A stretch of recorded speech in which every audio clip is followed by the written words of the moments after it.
The Gina and Matty Podcast. Hey, this is Taylor Swift. What's going on, guys? It's Post Malone. Selena Gomez. Hey, guys, I'm Justin Bieber. This is Harry Styles. Hi, this is Pink. Gina and Matty's Star Watch. What's going on in the glossies, G? Well, the latest Aussie star to be immortalised as a wax figure at Madame Tussauds Sydney is G-Flip.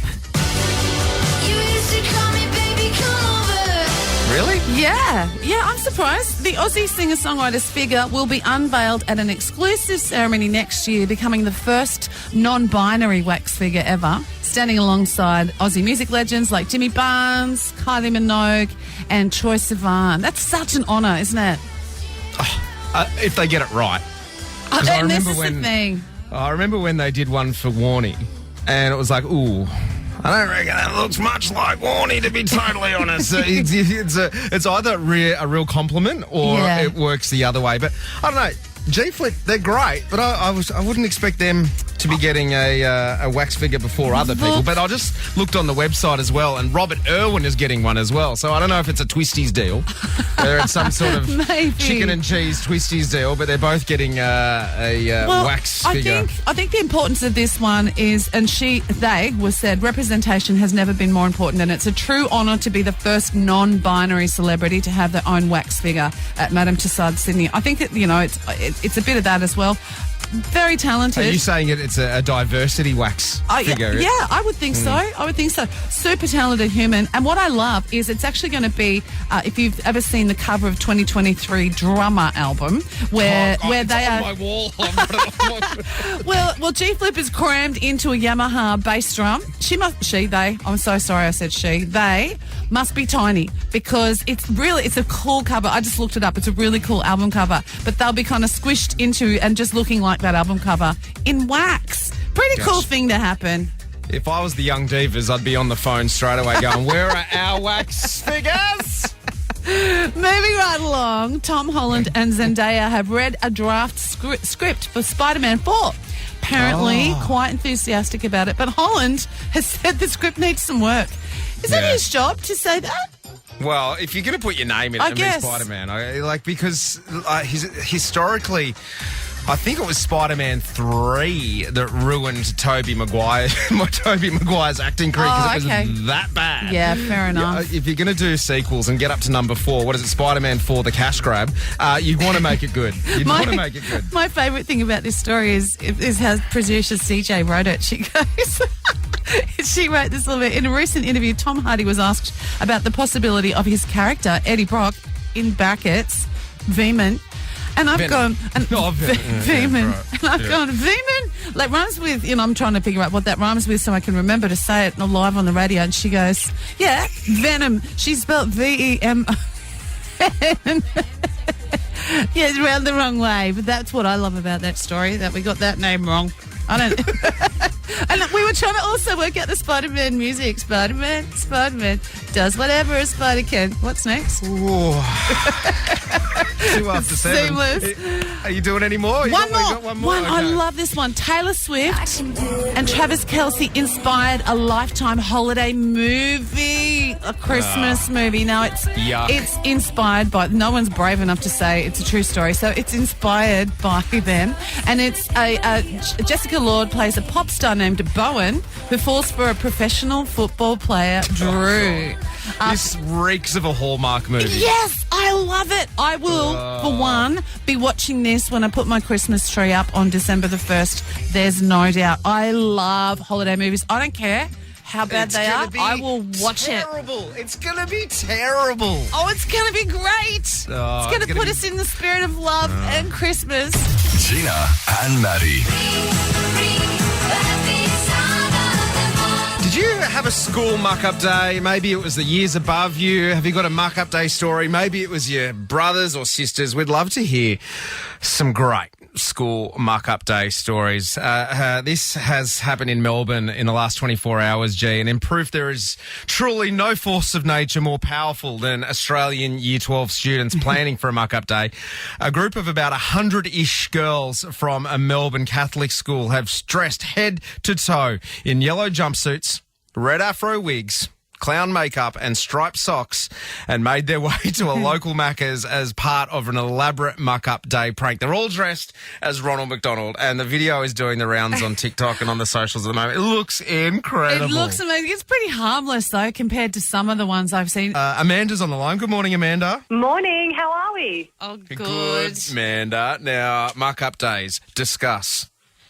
Yes, well, I went to a private school on the North Shore, and in my grade 12, we had about 300 students in our grade, so there was a lot of us, and we decided that we would really break the rules.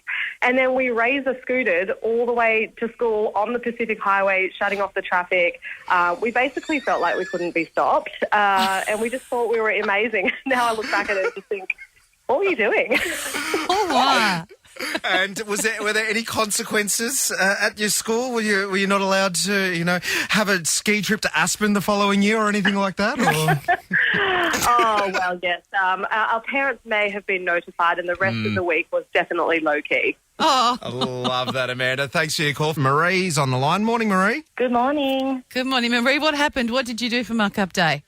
Well, I went to school down near Wagga. It was a small country high school, so there was a big ag department back then with lots of animals around. And this is obviously in the 80s, this is pre-computers, so all the staff had little mailboxes that you'd put their, books and notes and stuff like that. So we turned up to school on this particular day, and Year 12 had gone absolutely chaotic and put chickens in the mailboxes with hay, chicken wire wrapped around. It was like a farm in the staff room. It was like those chickens had laid eggs. It was just chaos.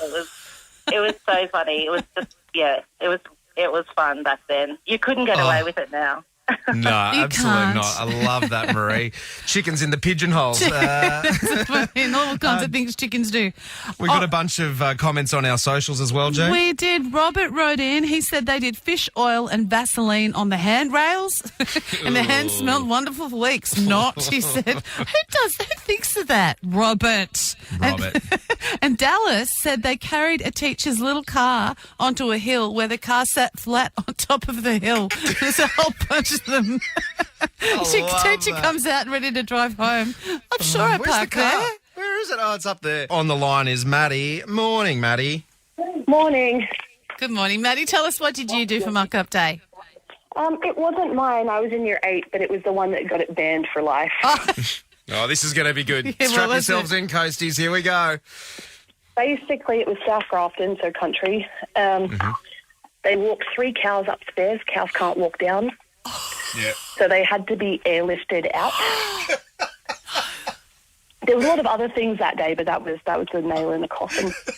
I did not know cows can't walk downstairs. It's to do with their funky knees. They actually can't go down. You can lead a cow upstairs, but you can't. So on that day, Maddie, did they get airlifted out same day? Are you watching choppers come in and lift out the cows out of the quadrangle? Yeah, we couldn't enter class, so it was technically 3 stories up. That is amazing. God. Oh, you can keep this conversation going on our socials, muck-up days. Thank you, Maddie. That is brilliant. Gina and Matty. What do you got for us, G? I've got a new take on girl math. So, girl math is usually, I got the shoes for half price, so I saved $150. You know how we all do that. Well, Bella's girl math is, well, these shoes are 50% off, so that means I can buy another pair of shoes, so I can get 2 shoes. Exactly, for the price of one. Yeah, but if you're not buying the second pair, you're going to save more money than if you... No, it makes perfect sense. So I'm here for girl math too. I actually quite like it. So now I've got some girl math for measuring stuff.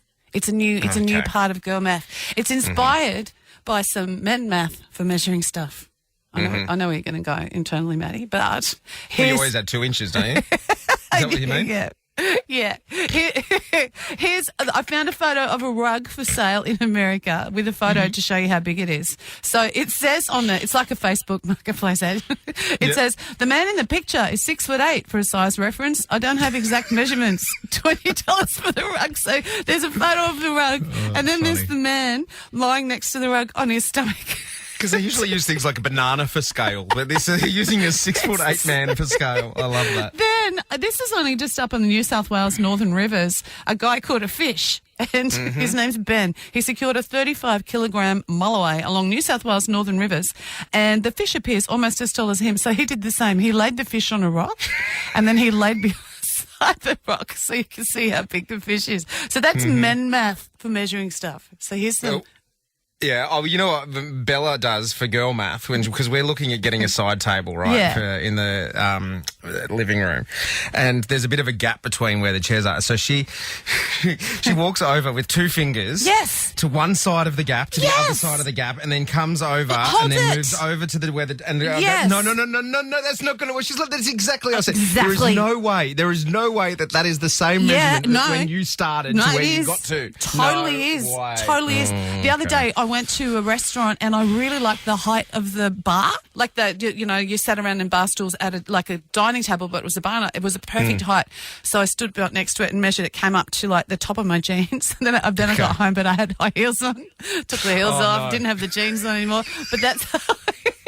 And I definitely do that arm thing as well as a tape measure. That works. All you have to do to make that successful is to tuck your elbows into your waist and then go straight out the front, and then it doesn't move. If you want to tell Bella that little trick, then that doesn't move. Let's do it this time tomorrow. Yeah. On the show, we'll bring in some tape measure. Okay. We'll see how accurate Yes. your girl math hand measuring is You from are gap to gap on. to see how close you can get. Because I reckon there is absolutely no way you're going to get anywhere near. It's going to near be it. perfect. I saw this. Two girls on Facebook have been videoed recently measuring a rug. So what the girl did, first girl, at home, she rolled 12 times on her own rug. So then she stood beside a rug that was hanging on one of those, when you buy a rug and it's kind of hung on those big pegs. So she just rolled across this rug. She goes, yep, no, it's perfect. It's 12 rolls. That's... But I want to tell you a story about some of my girl math. I've told this a couple of years ago. I have told it, so if you heard it before, I apologise. But it's relevant because it's girl math at its best. We were in Bali a few years back with our friends Matt and Sue and I wanted to buy bikinis, so we went to the markets there. And Sue said to the lady, "What size bikini do you think I'd be?" And the lady put her hands out and went and like squeezed her boobs and said, "Oh, I think you're probably about a size 12. That I'm not even kidding." So we go home back to our comm and we tell Rod and Matt, Rod's best friend Matt, we tell him, "You won't believe what just happened at the markets." Matt gets up and he's running. We go, "Where are you going?" He said, "I'm going to buy a pair of board shorts." The Gina and Matty Podcast. For more great comedy shows like this, head to novapodcast.com.au.